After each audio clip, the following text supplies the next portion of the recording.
Hearing the starter's orders, don't want any noises. Clicking of cameras sometimes is a problem, but they are called to their blocks. Azamati of Ghana on the far side in 1. Abekun of Sri Lanka in 2 in the blue near the top. Omanyala of Kenya in those fabulous Kenyan colours. He goes in 3.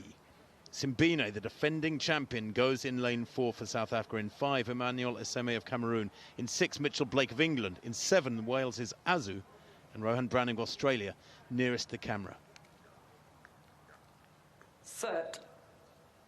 Good start there from Omanyala. He's got the jump on Sabina at the moment. Omanyala's going away with this one.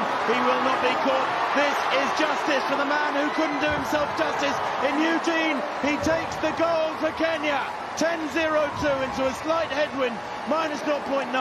But daylight between Ferdinand Omanyala of Kenya and the rest. Maybe about a meter's difference in it. And the winning time, well, it doesn't matter a hoot. Who cares that it wasn't under 10 seconds? It was brilliant running at the start. He got out of the block so well, put the others under pressure, and Omanyala has gold. And we talk about the Kenyans being the long-distance specialists. They dominate at cross-country. They're great at steeplechase, 5,000, 10,000. This guy is from the other end of the distance spectrum. Akani Simbine takes the silver, 10.02 from Omanyala. The South African 10.13. I think a tinge of disappointment of those features. He was well beaten, but he does take the silver. And Nyupun Abekun of Sri Lanka, a bronze medal, 1/100th behind Simbine. And Azamati of Ghana, the unlucky commonwealth history, 9th fastest man ever from anywhere around the planet. 9.77 he ran in the middle of September last year.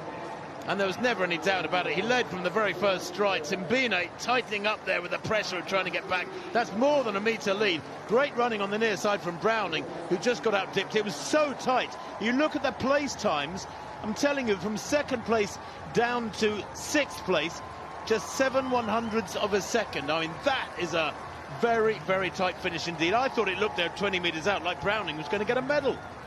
Yeah, I did, because he was closing. And then it all got a little bit tight on the line. I said this during the semi-finals.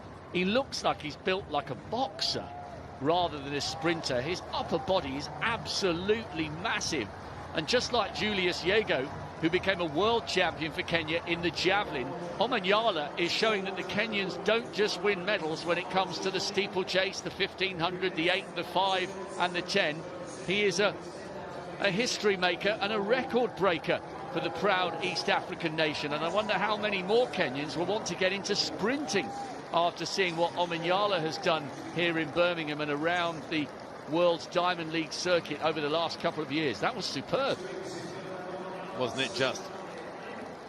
And frankly, it wasn't close come the finish.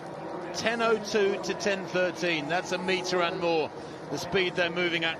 They all hit top speed around between 60 and 80 metres, and then it's a case of holding form, trying not to decelerate too much.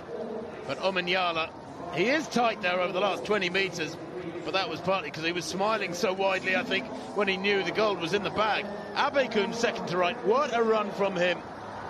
Absolutely superb. That is one of the biggest upsets of the week in these athletics championships so far, and probably will be come the end of the week, because Abekun, well, I thought he'd done well to make the final.